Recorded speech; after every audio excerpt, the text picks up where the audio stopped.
Hi guys, nice to meet you if you're new here. Nice to see you if you're not new here. How's it going? I'm Lara. We are doing a scavenger hunt with my TBR. I'm sure you've seen these videos before, but if you haven't, this video idea I believe came from Riley Marie here on YouTube. Ellen Catherine does these videos a lot as well. It's basically just where you get these prompts. There's about 8 prompts. You read the prompts, you pick a book for each prompt, and it keeps going, and then you finally get the book at the end, and that's what book you're gonna read. So we're gonna do a scavenger hunt with my bookshelves. The goal is to try and pick books off of this. With the scavenger hunt though, you're picking books that you have read before for the most part, or you're counting books on your bookshelf. There's not much of an explanation for this video. We're doing a scavenger hunt from my TBR. Let's get into it. The first prompt is pick a book you gave 5 stars, then find another book you would recommend to people who like that book. So let me pick one of my 5-star books. I think I'm gonna go with something more recent, which would be what? I think my most recent 5-star read is One Dark Window, but I wouldn't know what. Let's go look at Goodreads.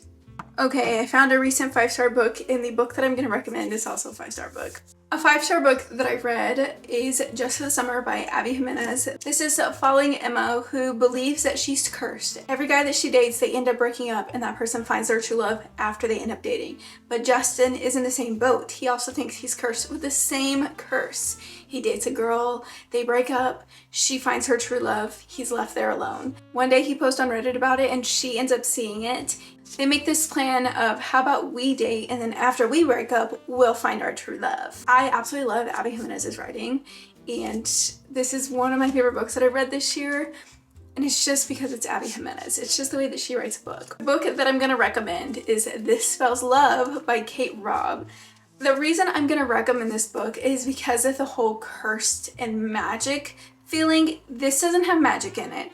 It's just they feel cursed. But this is about Gemma, who ends up getting broken up with by her long-term boyfriend. So she is having a night with her sister, her aunt, and her best friend. His name is Dax. He is the main character in this story. She's sad, and they end up doing this little spell where she can forget her ex-boyfriend, but instead her best friend forgets her. And so you're following the story of her trying to get her best friend to remember her, and she's realizing maybe I have feelings for him. He's my best friend and he doesn't remember me.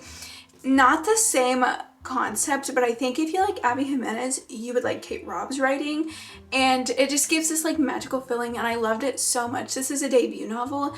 I loved it so much, and I can't wait for her new romance to come out. Literally in a couple weeks, like a week and a half or something like that. But I think if you like Abby Jimenez, you'll like Kate Robb's writing. I forgot to mention that I'm using 2 different people's prompts and smushing them together. There's Riley Marie, and then there's Mixed Library. The next prompt with this book is go to page 123, line 13, pick a word from that line and find a title with that word. Page 123, 13 line. 1, 2, 3, 4, 5, 13. After 2 entire blocks have passed. Okay. After. For that sentence, I'm using the word after, and I picked the book, The Ballad of Never After. This is a sleeve from Lilac Library on Etsy if you want to get them, but this is The Ballad of Never After, I promise. This is the book that I'm using for the next prompt. The writing in these books are so fairy tale. I don't even know how to explain it. Fairy tale. I'm gonna reread these books, and I'm so excited too. After I read the Caraval trilogy, I'm gonna reread these. The next prompt is count the number of letters in the title, pick a random spot on your bookshelf, and count to that number. So The Ballad of Never After is, here's the original cover. 1, 2, 3, 4, 5, 6, 7, 8, 9, 10, 11, 12, 13, 14, 15, 16, 17, 18, 19, 21. We're over here because I'm going to count from here. We're going to start here. 1, 2, 3, 4, 5, 6, 7, 8, 9, 10, 11, 12, 13, 14, 15, 16, 17, 18, 19, 20, 21. Nanny for the Neighbors. That was a struggle trying to get this book out. Nanny for the Neighbors is following Beth, who's the neighbor to these 3 guys. One day, a baby ends up showing at these 3 guys' house, and they don't know what they're doing. Beth ends up coming to help out. She's now the nanny for them. Every day I go to their apartment to take care of the baby, and every night they take care of me. Love Lily Gold writing. Reverse the page number of your book and find another book with the page count closest to that number. The page count with the epilogue is 461. So I need to find a book that has 164 pages. I don't have very many short books. Okay, 164 pages. I picked Killjoy by Holly Jackson. This is the closest I can get. This has about 116 pages, but every other book on my shelf is around that 280 plus page mark. So we're gonna go with this because I think this is technically the closest. This book is a prequel to the Good Girls Guide to Murder trilogy. Pip and her friends are having a little game night where they're all dressing up as these different characters and they're solving some kind of mystery. During this murder mystery party, some things happen and Pip doesn't think it sits right with her. That's when she begins to think about the Andy Bell case. The next prompt is list some of the tropes of your book. Find another book that shares one of these tropes. What would be a trope of this book? There's like the murder mystery game and there's... What tropes are in this book? Okay, I don't think this one necessarily makes sense, but I chose The Wishing Game by Meg Schaefer just solely based on the game kind of trope. In this book, they're playing a murder mystery game the entire book, and in this book, they're playing a game to win a book. The last and only book that their favorite author as a kid wrote. So, not the same, but the same. Okay, you know what? You get it? Do you get it? Okay. Pick something on the cover, find a book with that thing on the cover / in the title. So on the cover, there's books, there's the moon, it looks like magic, like a magical, do you see like the magical, like, how do you explain that? There's a lighthouse on the cover, an island, a really big house, I think. Books. So you could do book lovers. Let's see my options. I think I'm gonna go with Book Lovers by Emily Henry because there's just a ton of books. On this cover, it's about books. People who work in the publishing, I don't actually know what this book is about, but books on the cover, books. Also on the cover and in the title, so I think that's a 2 for 1, you know? Alrighty, we're almost done. We're almost done, we're almost there, we're almost gonna pick our book. Just a couple more prompts left. I think 2 more. Turn to the acknowledgements and the first name you see, find a book written by an author with that same name. Okay. Acknowledgements, the first name I see. Oh, there's names. Amanda. Do I have a person named Amanda? I don't have an Amanda, so let's look at the next name. Danielle. I don't think I have a Danielle either. Oh wait, no. I do have a Danielle. An author named Danielle on my shelf is A Fate Inked in Blood by Danielle Jensen. Let's see, I don't know what this book is about. It's on my TBR though for the end of the year. Look at the cover and find a book that has a similar looking cover.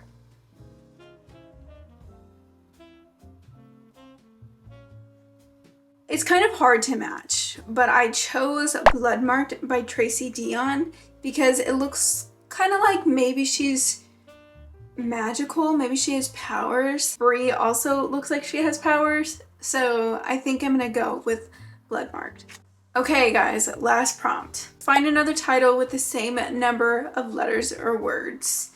So there's one word in this title and it has 1, 2, 3, 4, 5, 6, 7, 8, 9, 10 letters. So we're gonna try and pick off of this because it's our last book. But if I don't have anything off of this, then we gotta find somewhere else on our shelf. 4, 5, 6, 7, 8, 9. We have our book.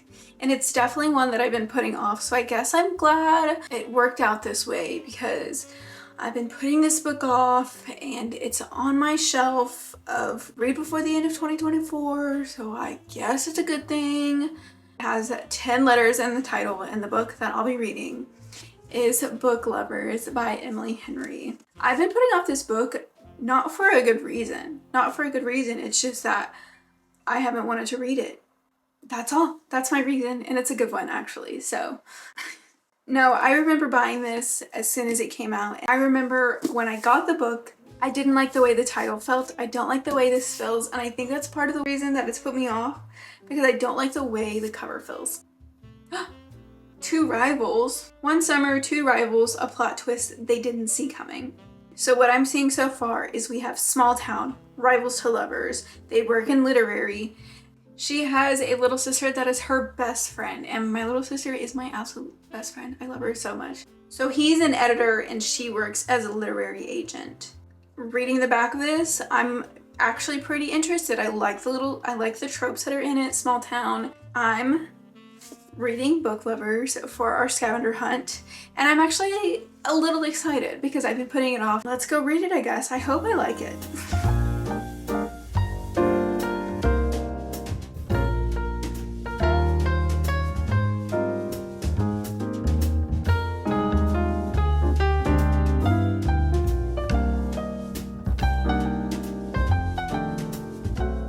Hey besties, time for an update. I'm about 100, like right at 100 pages into this book. And so far I'm liking it. I've listened to some of the audiobook on my commute. I've read some of it. So far I'm liking the characters. Nothing too much is happening. We've been introduced to the characters. We're in this little town. Nora, who is this literary agent, is taking a break. She's taking a little vacation with her sister. Her and her sister are really close, and something feels a little off between them. So they're taking a little vacation, a town called Sunshine Falls. It's a place in one of her writer's books, and it's also her sister's favorite author. Also introduced to the male main character, Charlie. Her first meeting with him wasn't great. Somehow they're both in Sunshine Falls. The only thing that I have to say about Book Lovers is it literally says two rivals on the back, and at this very moment, I disagree that they're two rivals. They had a not great first meeting, but we're 100 pages in and I feel like they're kind of friends. I'm also only 100 pages in, so like something could change. Something could change.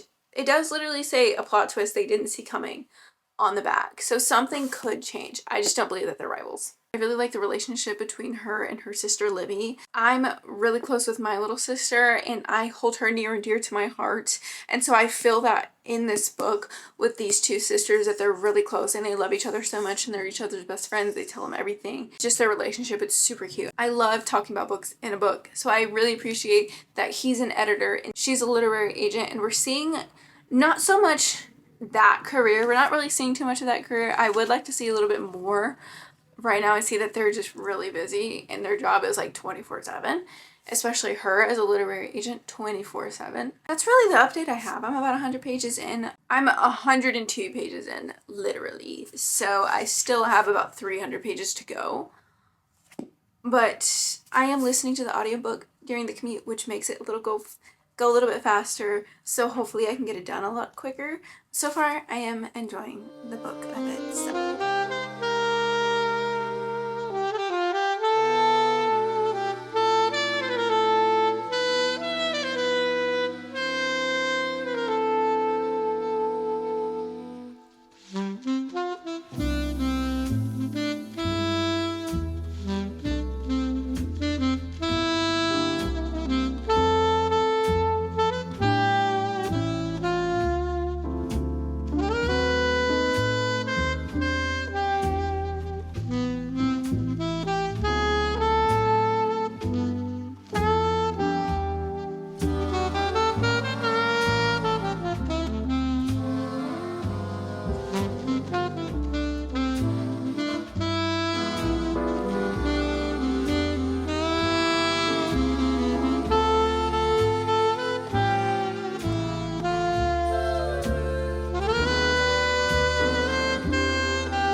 I finally finished Book Lovers by Emily Henry. I did mostly audiobook it. That's why there's not that many clips of me reading the book, because I mainly listened to it. And I'll tell you why. But first, I'm going to tell you what it's about. Nora Stevens is a literary agent based in New York. One day she's going to meet up with this editor named Charlie to pitch a new book to him. The author that she's pitching to Charlie hasn't done very well. Charlie is like, no, I don't think I'm interested in this book. I read it and I don't think I'm interested. This place isn't real. It's based off of like a small town. He's like, this place isn't real. He kind of comes off like an asshole the first time she meets him. A year later, the book that she had originally pitched to Charlie does absolutely amazing. It's based off of a small town called Sunshine Falls. Nora has a sister, her name is Libby, and they're best friends. Libby comes up with the idea, why don't we go to Sunshine Falls? You know, this author is my favorite author. So they go on a little trip as sisters